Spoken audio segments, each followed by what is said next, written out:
Hi hello this is Shaila welcome back to vibrant. Pan India hero Prabhas వరుస సినిమాలతో full బిజీగా ఉన్నాడు.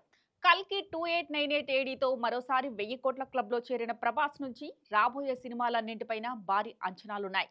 ఇప్పటికే మారుతి డైరెక్షన్ లో ది రాజాసాబ్ ముగింపు దశకు చేరుకోగా ప్రస్తుతం హను రాఘవపూడితో ఫౌజీలో నటిస్తున్నారు. త్వరలోనే సందీప్ రెడ్డి వంగాతో స్పిరిట్ కూడా మొదలు కానుంది.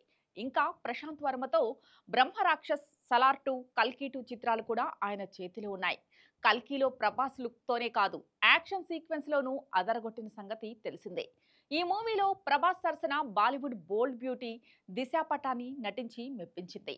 ఆమె ఉన్నది కాసేపే అయినా అందచందాలతో ప్రేక్షకులను మెస్మరైజ్ చేసింది. అయితే ఇద్దరికి స్క్రీన్ స్పేస్ చాలా తక్కువ ఉండడంతో ఫ్యాన్స్ ఫీల్ అయ్యారు. అయితే ఇకపై ఫ్యాన్స్ ఫీల్ కానక్కర్లేదు, ఎందుకంటే వీళ్ళిద్దరూ మళ్ళీ కలిసి నటించబోతున్నారట. సీతారామంతో బ్లాక్ బస్టర్ అందుకున్న హను రాఘవపూడి డైరెక్షన్ లో ప్రభాస్ నటిస్తున్న మరో మూవీ ఫౌజీ. దేశభక్తి బ్యాక్ డ్రాప్ లో తెరకెక్కుతున్న ఈ మూవీలో ఇమాన్వి హీరోయిన్ గా నటిస్తోంది. సోషల్ మీడియాలో డాన్స్ వీడియోలతో ఎంతో క్రేజ్ తెచ్చుకున్న ఈ చిన్నది ఏకంగా ప్రభాస్ పక్కనే ఛాన్స్ కొట్టేసింది. ఈ సినిమాకి సంబంధించి వస్తున్న వార్తల ప్రకారం దిశా పటాని సెకండ్ హీరోయిన్ గా నటిస్తోందట. దీనిపై యూనిట్ నుంచి అధికారిక సమాచారం లేకపోయినా మీడియాలో కథనాలొస్తున్నాయి.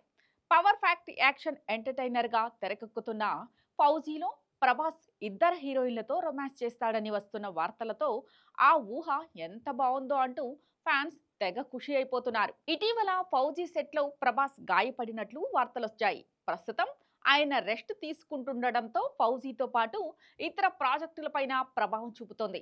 ప్రభాస్ ప్రస్తుతం కన్నప్పలో రుద్రాగా కనిపించబోతున్నారు. ఈ మూవీ ఏప్రిల్ 25న రిలీజ్ కావాల్సి ఉండగా గ్రాఫిక్ పూర్తి కాకపోవడంతో వాయిదా వేస్తున్నట్లు మంచు విష్ణు ప్రకటించారు. ఇవే కాకుండా 5-6 భారీ ప్రాజెక్టులతో ప్రభాస్ బిజీగా గడుపుతున్నారు.